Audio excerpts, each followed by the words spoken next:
And just as the title states, Swift, you have fucked up way too many times with us, and we had to go. Okay, you guys, it's Baby Girl 91580, and this is the channel update that I promised you guys earlier this week when I did the YouTube is Dying video. Now, as you guys know, me and my husband, we got CDL Class A license last year back in September, October ish, and we've been on the road, so that explains why we haven't been uploading the way that we wanted to. Please believe that we miss you guys and we really wish that we can devote more time to the channel, but as of this point right now, this is a little bit more important, and in the long run, if we do this now, in the long run, we can devote more time to you guys. But um, as far as the update and the title of the video, yes, Swift. Swift, you fucked up. You done fucked up. Okay, you done fucked up. Seriously. Now, let me explain to you guys, give you guys a rundown of what all happened between me and Swift and how we got to Swift, because we weren't originally with Swift Transportation. We originally was with a company. We were originally with a company that dealt with expedited freight. It did not require a Class A license. We were driving a straight truck. And this company was similar to Panther, but not as big as Panther. And they promised us that we would get the mileage, that, with us being a team, we'll, bring in about $1,500 a week a piece, which is pretty good money. And we would get the miles. Like with V3, that's the name of the company, they were paying $1.45 a mile for the team, and we have to split that. And basically, that's how you come up with however much, you're going to get paid. So I'll probably write a little blog post about this so I can break down. I really don't feel like going into the numbers, but basically we got paid $1.45 a mile with V3 transportation, and we had to split that as a team. Okay, it was a 60-40 split with the company, with whatever the load earned. We got the 40%, the company got the 60% of it, and the reason why is because we did not own the truck and we were not paying for fuel. Okay, so the only reason why we did leave V3 transportation is because the wheels weren't rolling enough. We were not getting enough miles a week. So we would probably get 2 or 3 runs a week. And if you're into trucking, your wheels got to pretty much turn at least 6 days a week in order to bring home a sufficient amount of money to take care of home. But unfortunately with us, we got rid of all of our stuff at home. We were just planning on hitting the road and living on the road, and because we wanted to save up a nice amount of money in order to buy our own truck. But if you're not running us, right, if they're not running us and giving us the miles, we'll never be able to save to get our own truck. So that's why we left. We left expedited completely, actually, because the freight is not in expedited. Now, I have a cousin. He's been into the trucking industry for the last 30 years, so he knows some things. He's guiding me. I'm not completely blind out here, which a lot of these rookies are. I'm a rookie myself, but I'm not a blind rookie, because I have people in my corner that knows the industry, knows what I need to know, knows the steps that would need to be taken. You never ever want to stay at one place too long. Your goal when you get into trucking should be owner operator, period. Okay, because that's where the money is. Okay, if you're not going to be owner operator and want to be a company driver, more kudos to you. But if you want to make more money, the money is an owner operator. Okay, so that has been my goal. Do not get it twisted. To any company that we do work for, I let them know this is a short-term deal here. I'm getting in and I'm getting out. But so we left Swift, and over the New Year's break, New Year's Christmas time, it wasn't Swift, I'm sorry, we left V3. And the reason why is because I was at my cousin's house and I was able to go on Landstar's load board and just look at their expedited freight, what they needed to be moved within all of the states of the United States. And I think only 18 you guys, 18 inquiries came up for freight needing to be moved. And I'm like, only 18? Within the whole freaking United States, there's only 18 companies or 18 pieces of freight or whatever that needs to be, 18 different companies were listing freight on their load boards. So I'm like, it's only 18 loads on here? Wow. So I pull up dry van for 48 for all of the states. And when I tell you, baby, the search told me it came back with just too many. So I did dry van search for, within Atlanta, in maybe 300-mile radius of Atlanta. And when I tell you 18,000 loads came up, that's when I realized, that's when me and the husband realized that, expedited is fun. It's a good, it's a good start. But if you want the money is in drive-in, refrigerated, 53-footer combination vehicles. Okay, so that's why we ended up just saying, you know what, screw it. Let's just go to one of these big companies to get our over-the-road experience, and that's how we ended up at Swift. Now, Swift, when you first start, you go through a 3-day orientation. They drug test you. They via urine test. They don't take hair. They give you all of your paperwork that you need and give you the process of what's going to happen when you train. So we're training. So we're getting ready to go to training. Now, one thing that I didn't like about Swift was that they made me and my husband split for training, which means he had to go with his trainer and I had to go with my trainer. And we were separated for like 4 weeks, you guys. It's like the longest I have ever been away from him within the last 10 years. Okay, so that was really, really weird. And towards the end of my training, I thought I was about to have a fucking nervous breakdown, but that's beside the point. So my husband, he immediately gets a trainer, and he leaves out the 4th day of orientation. And I stayed in Georgia and waited for a female trainer, but I was not able to get a female trainer. So I ended up going with the first trainer that Swift had available, because I did not want my husband to get too far ahead of training from me, because the way Swift does it, you have to have 200 driving miles behind the wheel before you can get your own or upgrade to your own truck. So as long as my husband was out there driving and I wasn't, he was getting closer to getting his 200 hours than I was. So I just said, at the end of the day, it's only 3 to 4 weeks in a truck with a stranger. If the guy tries anything, I'll cut his fucking throat, So it's like, okay, we're just gonna get over it. I had pepper spray, I had a pocket knife, I was ready, So I get on the road and I had the trainer from fucking hell. I did. I had the trainer from hell.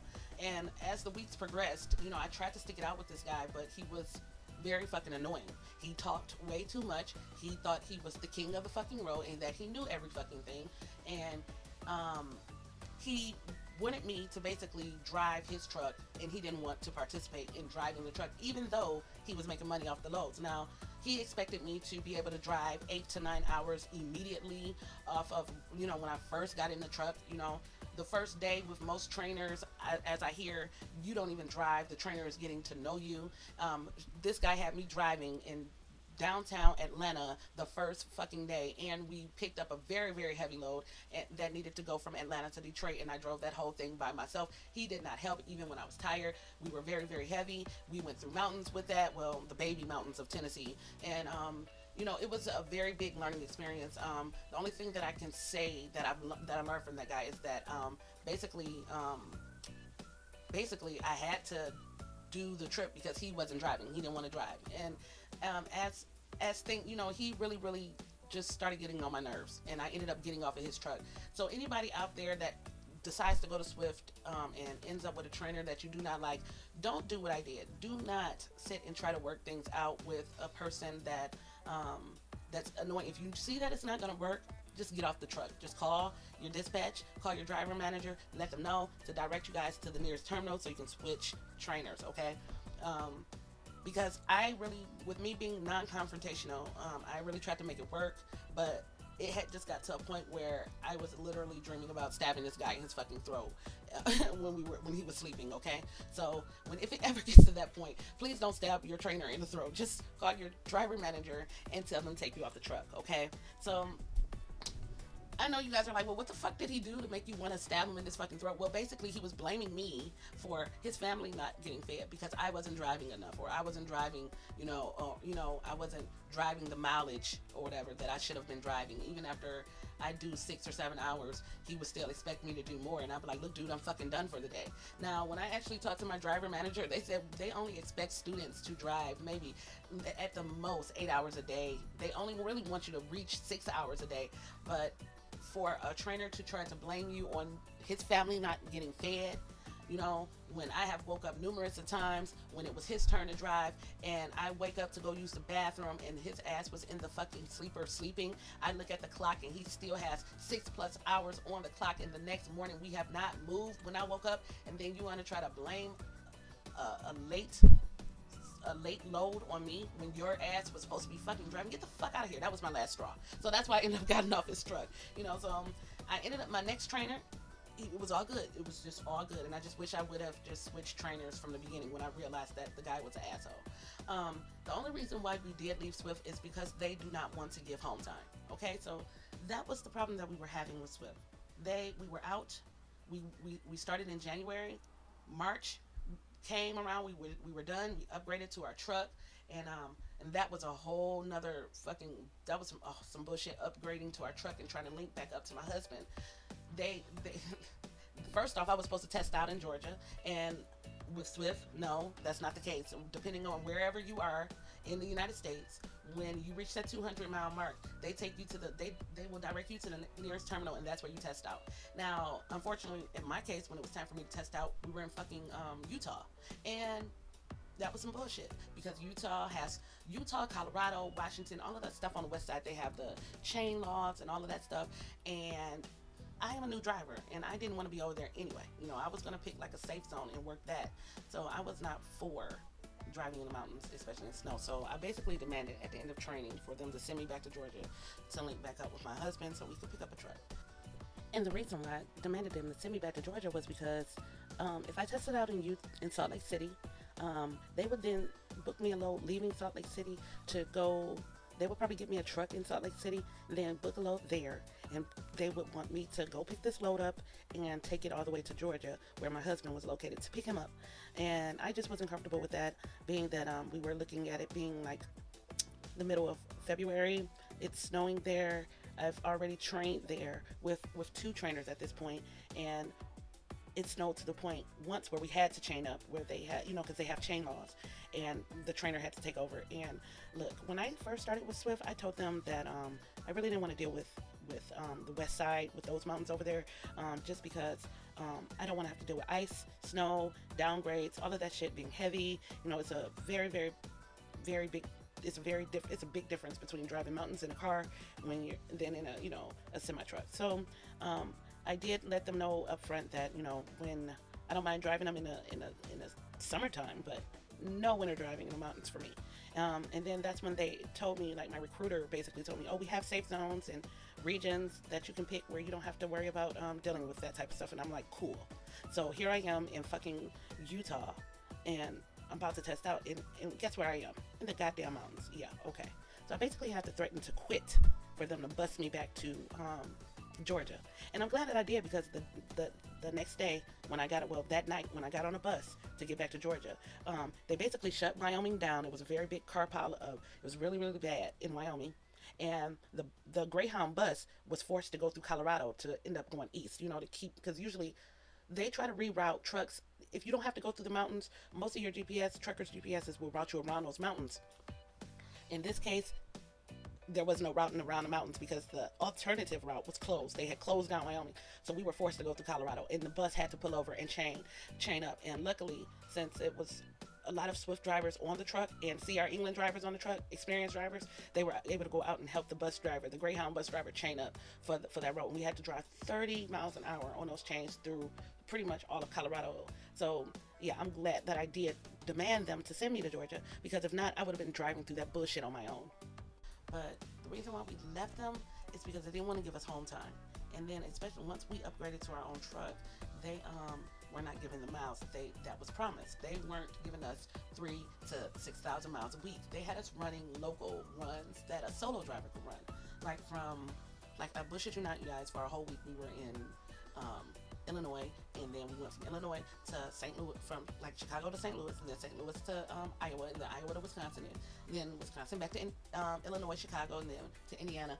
And they kept us there for too long. It's like, okay, that was not enough money, and if I'm gonna only be making $200 or $300 a week, I might as well work at Walmart.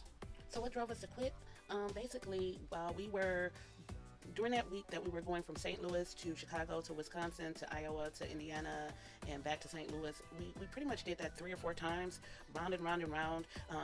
And basically what brought us to quitting was during that time I had to take one of my contacts out because my eye was bothering me, and I have my glasses with me, so I took both of them out. And at that point my eye got worse, and at this point we called driver manager, we called them and said, look, we're close to Detroit. You know, Detroit is probably about 4 or 5 hours away. Can you book us a load going to the Michigan terminal so I can go see my primary physician? So basically, you know, they tell us, okay, fine, we'll find your load. So they found a load that was originally picking up in, I want to say in, it was picking up in Illinois somewhere, and we had to pick it up. I think it was like Joliet, Illinois, and then we had to take it to Ohio, and we were going to T-call it. Now, what a T-call is with Swift is you basically leave the trailer. You're like taking it halfway and leaving the trailer at a terminal for another driver to piggyback to come and get it and take it the rest of the way. This load was originally going to Pennsylvania, so we were going to drop it in Columbus, and then they were going to route us from Columbus, Ohio, up to Michigan, so I could get to the eye doctor. By this time, we have been out since January. It is March now. We want home time, so mind you, we've been asking them this whole time about home time, and they never got back to us. So it wasn't until I actually got like a problem with my eye where I wanted to see a doctor, where they were actually trying to reroute us back. So we're on our way to Ohio. They at this point have put me on what is it called, like a hold, a medical hold, because they don't want me driving because my eye is really, really sensitive to light at this point. And then so we stop so my husband's hours could reset. You know, he takes his break in Indiana, so his hours can reset, and we're gonna wake up and drive the rest of the way the next day. And when we looked at the Qualcomm the next day, it said, "Oh, change of plans. You need to take it all the way to Pennsylvania." And I'm like, "Look, dude, I am in pain. I am in pain. I need to see a doctor. I want to go see my primary physician to find out what the hell is going on with my eyes. I'm very sensitive to the light. It's very itchy, scratchy. I don't think it's pink eye, but I don't know what the hell the problem is, you know. But I want to see I want to go get home time so I can see my doctor." And they basically said that if you T-call it to Ohio, you can leave the load there and find your own way back to Michigan. And I'm like, you gotta be fucking kidding me. You have to be fucking kidding me. You can either take it to Pennsylvania, and then we'll find your a load going to Michigan, or you can T-call it and drop it in Columbus, and we find our way back to Detroit.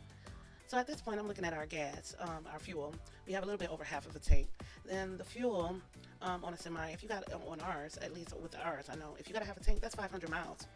So I said, okay. You gave me option A and B, but listen to me now, bitch. I'm gonna give you option C. I take this bitch to Detroit and drop this shit off at your terminal, and you can then have your truck, and I'll go my separate ways. And that's exactly what we did. So that's how we left Swift.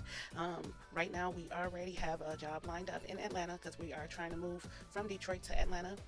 So right now I have my doctor's appointment next week to see my optometrist and my primary, just because I need my yearlies done. And then after that, we'll be on our way back to Georgia. We'll be taking our cars and all of our stuff down there and getting ready to set up shop in Georgia. But it's just amazing, you know, that we had to go through that with them. They really, at the end of the day, they really don't care about their drivers.